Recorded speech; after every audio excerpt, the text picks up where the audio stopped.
I never thought I would get married a second time. After a disappointing first marriage, I told myself I would live alone, focus on my career, and enjoy life on my own terms.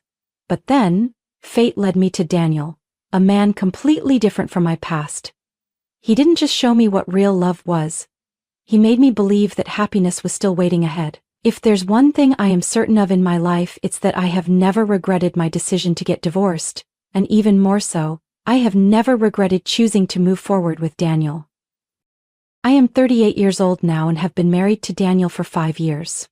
We don't have children, but that has never been an issue between us. Instead, we cherish our marriage in our own way, always making time for each other no matter how busy life gets. Daniel is a man of his word. He has never missed any of our date nights.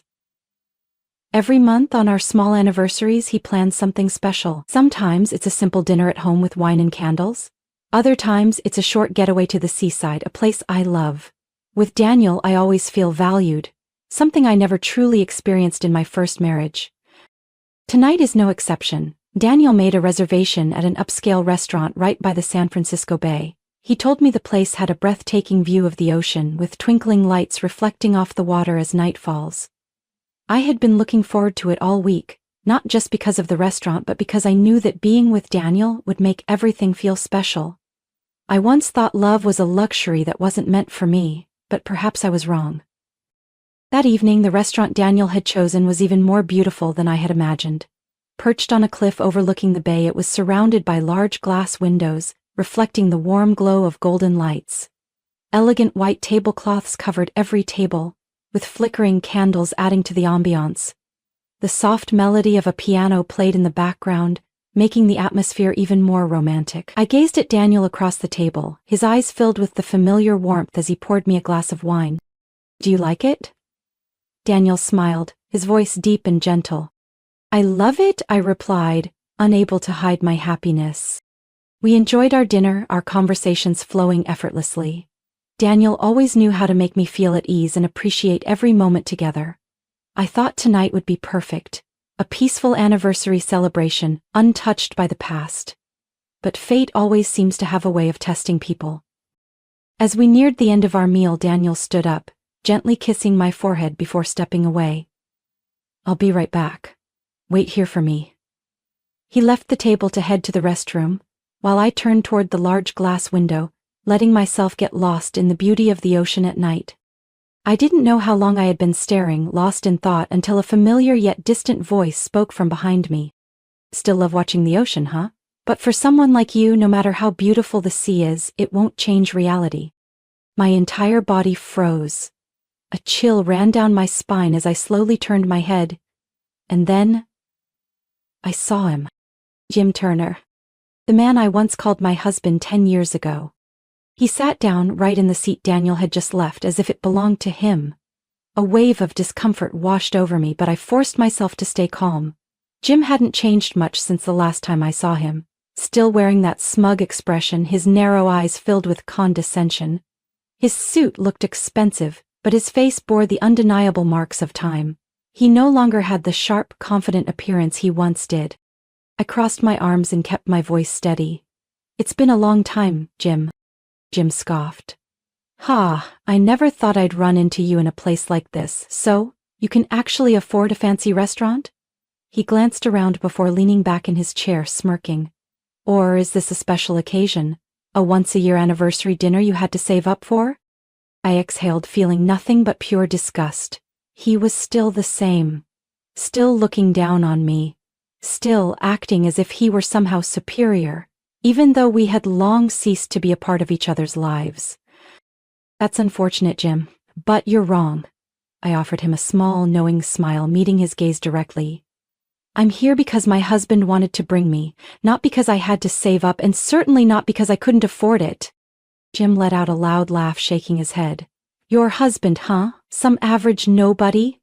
Don't tell me you were dumb enough to marry another broke guy." I didn't respond, only looking at him with unwavering calm. Jim, emboldened by my silence, leaned forward, crossing his arms. His voice dripped with mockery. "What is it? Don't tell me you're still wearing cheap clothes like before, or maybe your new husband isn't any better than me, just barely scraping by. bringing you here once and then dragging you back to a miserable life? I remained silent, but deep inside, a slow-burning anger was beginning to rise. I didn't regret leaving this man, but I despised the way he continued to treat me like a joke. I glanced toward the restroom, hoping Daniel would return soon, but just at that moment, Jim let out a chuckle. Or maybe, he said slowly, his eyes gleaming with mockery, you still haven't told him about your past? About the fact that you were once married to Jim Turner, a successful man? I narrowed my eyes. Successful? I let out a laugh, unable to hold it back. Really? Are you still a successful man? If that's the case, where's your wife? Or are you out here alone, hunting down old flames to vent your frustrations? Jim clenched his jaw, his expression darkening for a brief moment. But before he could respond, a deep, steady voice spoke from right behind me. Excuse me, but you're sitting in my seat. I looked up. Daniel stood there, his face calm, though his sharp gaze was clearly assessing the situation. And from the way he was looking at Jim, I knew. This wasn't over yet. Daniel pulled out his chair and sat down beside me, his eyes briefly scanning Jim with a cool indifference. I could see his composure, but I also knew that Daniel wasn't the type to tolerate disrespect easily.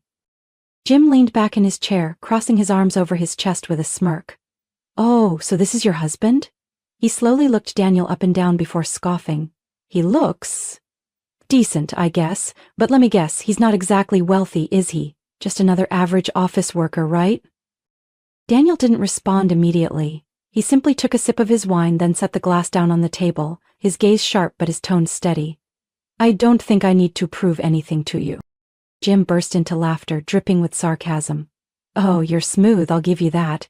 But let's be real here. I know exactly what kind of woman Sandra is. She never had anything of her own. If you married her, that must mean you're not much better off yourself. I tightened my grip around my wine glass. Not because Jim's words hurt me, because they didn't. But because he still had that same attitude, still saw me as someone beneath him, even after all these years. Jim tilted his chin up, his voice full of arrogance. I'm different. I come here all the time. This restaurant is one of my favorites, not just some place I visit on rare occasions. He turned to me slowly, his smug grin widening. You must have saved up quite a bit just to be here tonight, huh? I didn't respond, only staring at him in silence.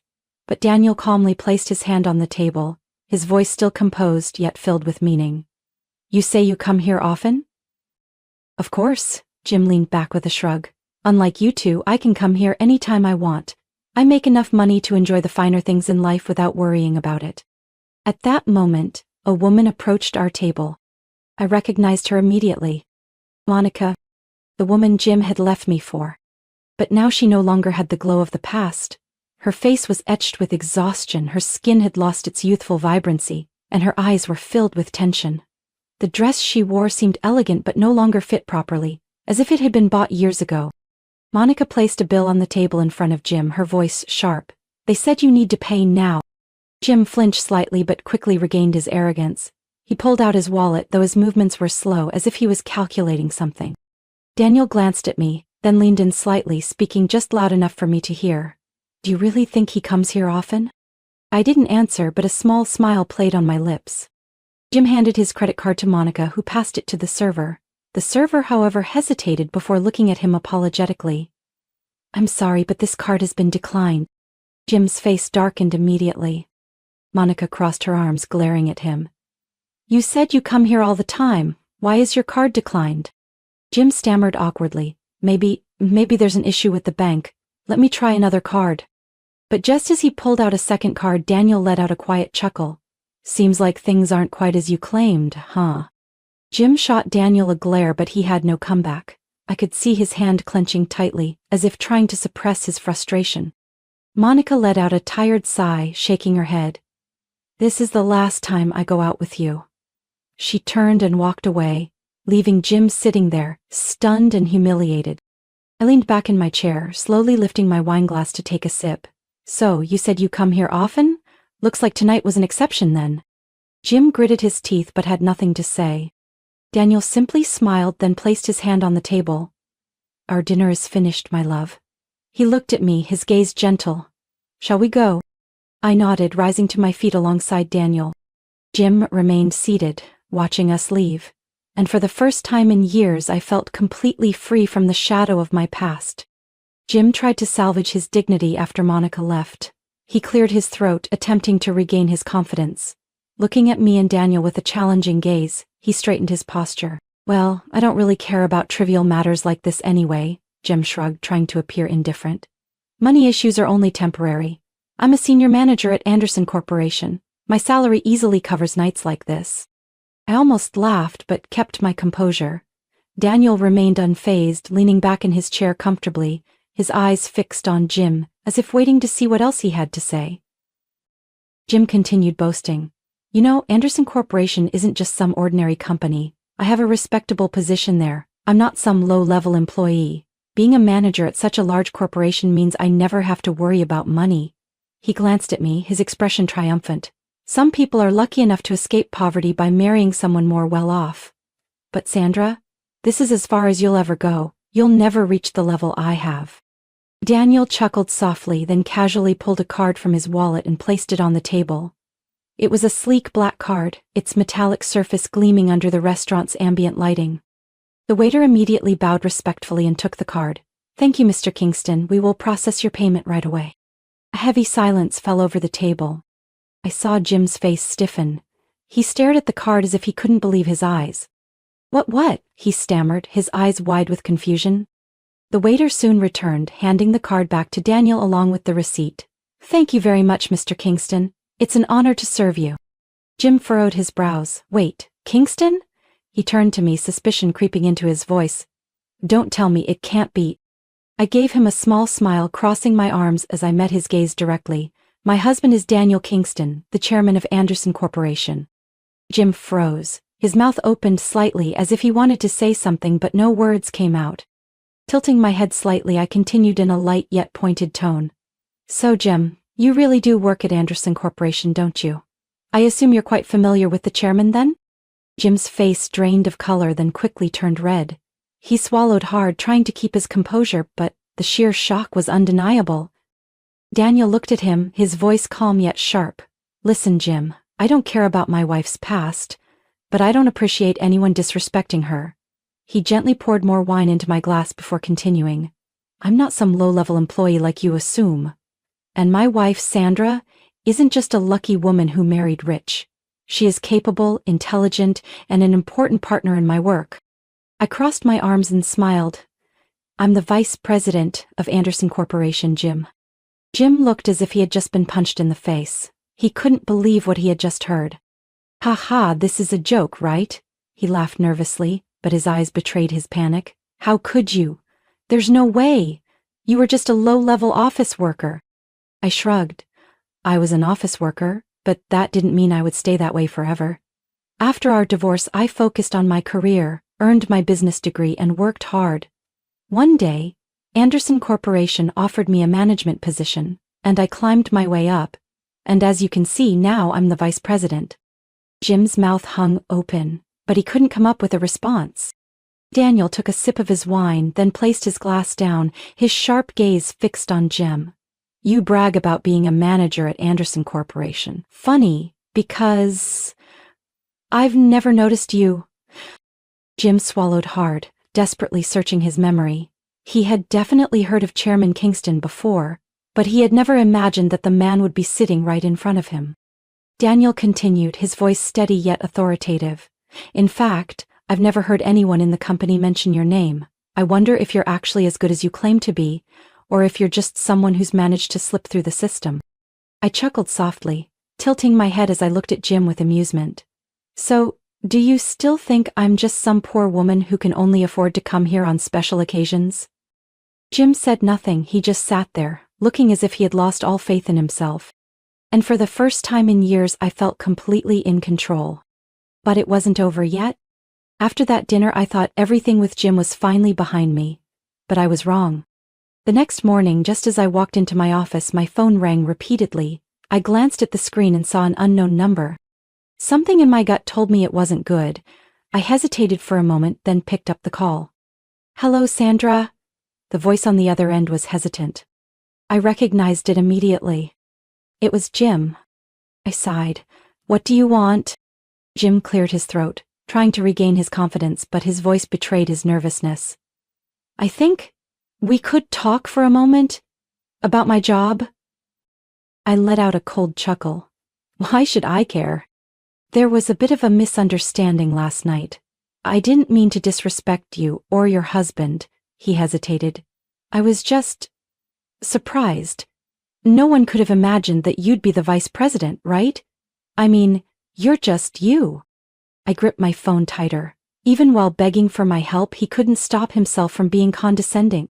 Jim, I cut him off coldly. Did you call just to say this? Because if so, I'm really busy.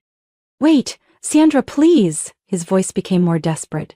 I heard about the termination decision. There has to be another way, right? You can talk to your husband, convince him to let me stay. I leaned back in my chair, crossing my arms. And why would I do that? Jim was silent for a few seconds before his tone turned bitter. Because after all, you were my wife once. You owe me that. I laughed. I owe you? Yes, you wouldn't be where you are today without me. If it weren't for me, you'd still just be a low-level office worker with no future. A slow, simmering anger rose inside me. Is that what you really think, Jim? I spoke slowly, emphasizing every word. You really think I owe my success to you? Silence. For the first time, he seemed to realize he had said the wrong thing. I continued, let me make one thing clear. I am where I am today not because of you. I got here because I worked hard. Because I refused to let anyone, including you, define my worth. And you still don't realize the most important thing. What? Jim asked, his voice now laced with unease. You're not being fired because of last night.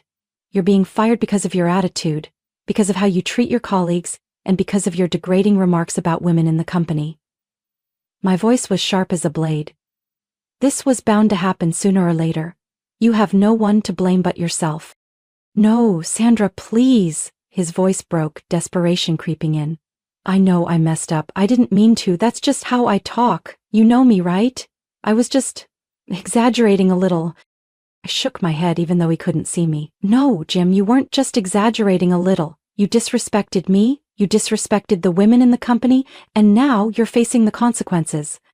He panted, as if desperately searching for a final excuse. Daniel is there, isn't he? He asked quickly. Let me talk to him, I can explain. I scoffed. Do you really think my husband will listen to you after everything you've said? Jim was desperate. Please, Sandra, I'm going to lose everything. I can't lose this job. I sighed, then responded coldly, then you should have thought about that before opening your mouth and insulting people.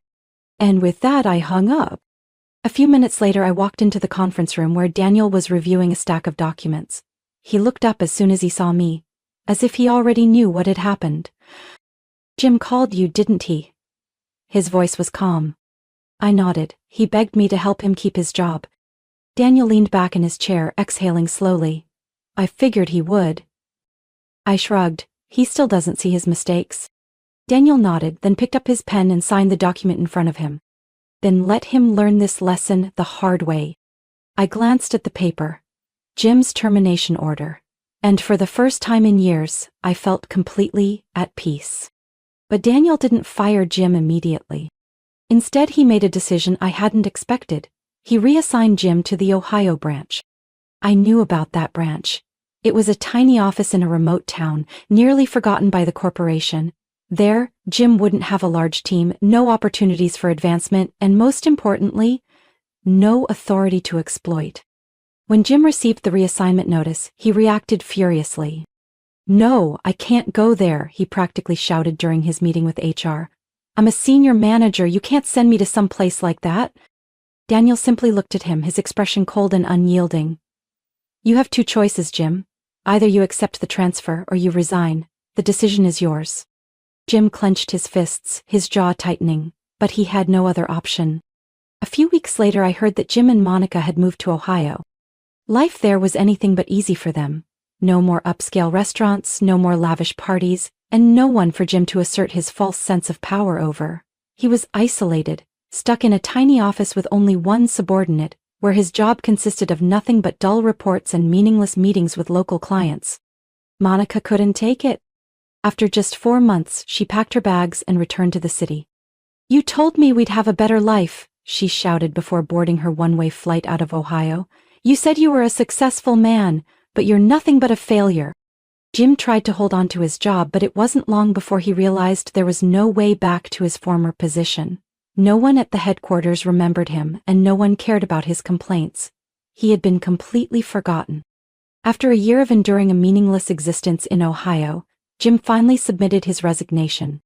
He thought that with his experience he would easily land a better job. But the real world didn't work the way he imagined. No company wanted to hire a former manager who had been reassigned under suspicious circumstances. No reputable firm would take on someone with such a questionable track record. Slowly, his savings dwindled. Jim was forced to move into a rundown apartment in the suburbs where he had to face the bitter reality: he had lost everything.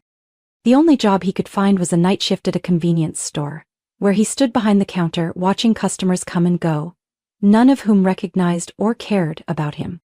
A man who once bragged about his power and status was now just a quiet store clerk, sweeping the floors at 3 a.m. Unlike Jim, my life had never been better. Daniel continued to be the husband I was endlessly grateful to have met. Not only was he a successful man, but he was also kind, protective, and cherished me in a way Jim never had.